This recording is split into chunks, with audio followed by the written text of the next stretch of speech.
Halo, Assalamualaikum warahmatullahi wabarakatuh.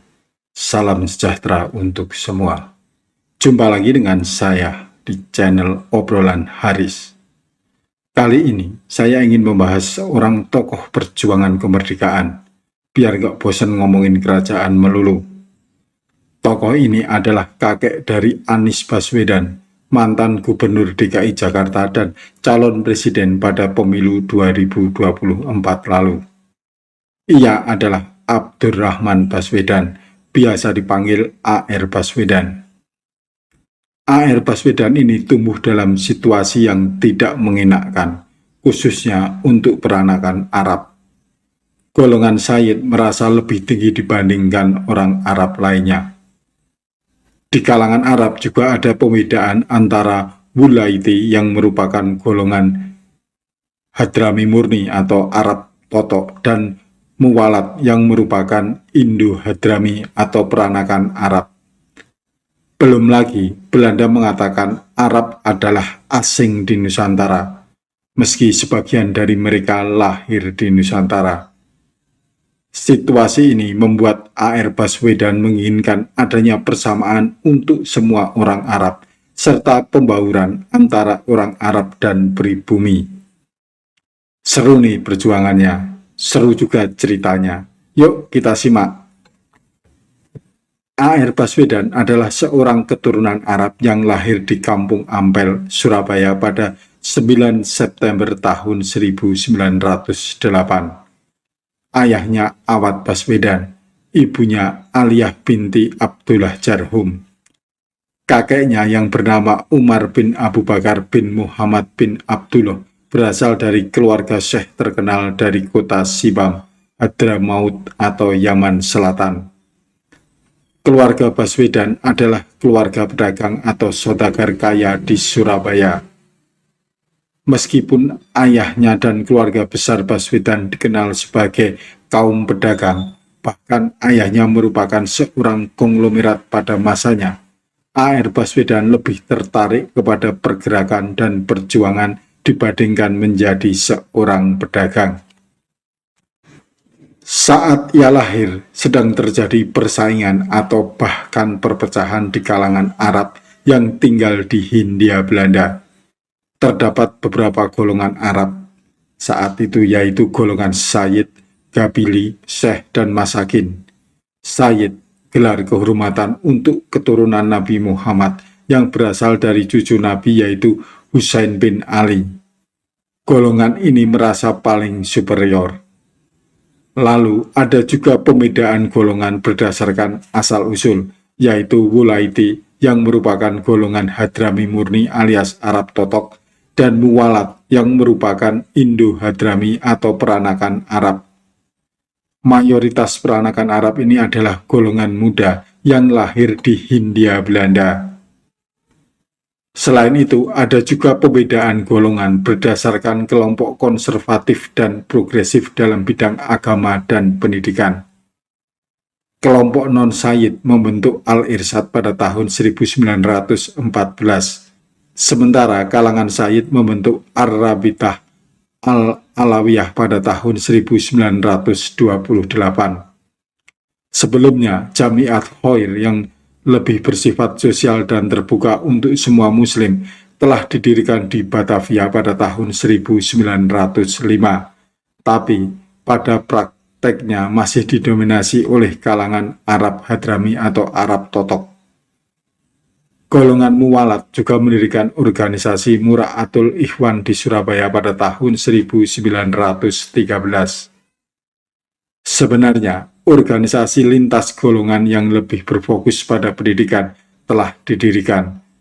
Jamiah At-Tahdibiyah yang membangun perpustakaan dan menerbitkan majalah Zaman Baru berdiri tahun 1924 di Surabaya. Kemudian, organisasi kepemudaan Subhan al-Arab didirikan pada tahun 1926 di Batavia. Kedua organisasi ini didominasi oleh kaum Muwalat Arab keturunan. Akibatnya, kalangan Arab jadi berantakan dan terpisah dari hal ihwal politik rakyat, sehingga menurun derajatnya. Pikirannya terpusat pada persoalan-persoalan di antara mereka saja dan sekitar permusuhannya. Situasi ini membuat A.R. Baswedan tumbuh dengan ide-ide bersamaan dan mulai menyerang dominasi golongan Sayyid yang pada waktu itu diakui lebih superior. A.R. Baswedan berhasil mencairkan konflik strata sosial kaum peranakan Arab antara Sayyid, yaitu keturunan Nabi Muhammad, dan non-Sayyid yang terorganisir dalam Al-Irsyad dan Arabitah. Pada usia 17 tahun, A.R. Baswedan sudah tercatat sebagai mubalik Muhammadiyah dan menjadi anggota Jong Islami Tenbon.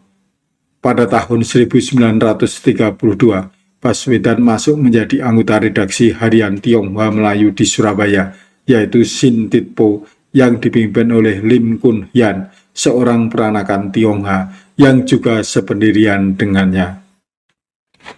Sebagai informasi ya, pemerintah kolonial Belanda menanamkan mitos bahwa kaum peranakan, baik Arab maupun Tionghoa, adalah orang asing yang berada di Nusantara. Jadi mereka berbeda dengan bumi putra atau pribumi. Orang Arab bersama keturunan Tionghoa di Hindia Belanda ditempatkan sebagai kelas di atas inlander, walaupun masih di bawah bangsa Eropa. Sebagian dari mereka sudah terlanjur nyaman dengan status itu atau merasa takut akan kehilangan privilege dan ditekan oleh Belanda jika ikut berjuang bersama pribumi. Mereka hidup di pemukiman, kampung Arab dan pecinan yang terpisah, walau dalam kehidupan sehari-hari seperti aktivitas pasar bercampur juga dengan pribumi. Pemilahan antara Arab dan pribumi ini yang akan dihapuskan oleh Baswedan. Ia ingin menyadarkan keturunan Arab bahwa mereka adalah bagian dari pribumi karena lahir di Hindia Belanda. Ia merasa Hindia Belanda adalah tanah airnya. Ketika berbicara dengan bahasa Indonesia, logat bicaranya berdialek Surabaya. Oh iya ya, Baswedan ini lancar berbahasa Indonesia, bahasa Arab, Inggris, dan Belanda.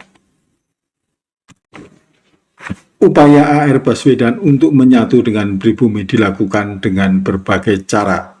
Salah satunya, ia tampil di surat kabar Tionghoa Peranakan Matahari, edisi 1 Agustus tahun 1934. Baswedan mengenakan beskap dan belangkon, menyerukan kepada kaumnya agar bersatu membantu perjuangan bangsa Indonesia.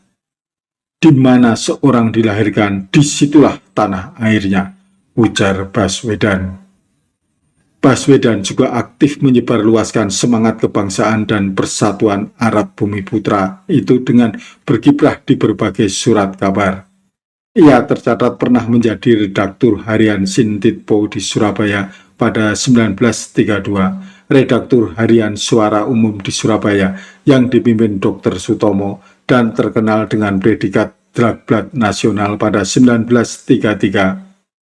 Redaktur harian Matahari di Semarang pada 1934, penerbit dan pemimpin majalah Sadar, pemimpin redaksi majalah internal PAI Aliran Baru pada tahun 1935 sampai 1939. Baswedan juga menganjurkan diadakan suatu kongres oleh para pemuda Arab Indonesia sebagai kelanjutan dari Kongres Sumpah Pemuda 1928 dan agar dibentuk suatu partai yang menaungi kaum Arab Indonesia. Pada saat itu, gelombang kebangsaan telah menyebar di kalangan Arab Indonesia sehingga anjuran Baswedan itu mendapat sambutan luas. Dukungan datang dari Salim Maskati, editor utama Zaman Baru, dan Sayyid Nur Al-Kaf, editor mingguan pewarta Arab. Puncaknya, dicetuskannya Sumpah Pemuda Indonesia Keturunan Arab dalam satu konferensi di rumah Said Bahilul, Kampung Melayu, Semarang pada tanggal 4 Oktober tahun 1934. Sumpah tersebut mendeklarasikan bahwa 1. Tanah air peranakan Arab adalah Indonesia. 2. Karenanya mereka harus meninggalkan kehidupan menyendiri atau isolasi.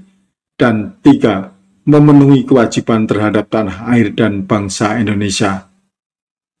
Sehari setelah Sumpah Pemuda didirikan Partai Arab Indonesia atau PAI, di mana A.R. Baswedan sebagai ketua. Kaum Arab Indonesia yang semula terpecah belah dan terisolasi itu kini telah bersatu dan ikut menjadi bagian dari Bumi Putra atau pribumi. Dalam waktu singkat, PAI amat populer. Berbagai surat kabar ikut mempropagandakannya. Para pemimpin dan partai politik, baik nasionalis sekuler maupun nasionalis Islam, ramai-ramai memberikan bantuan.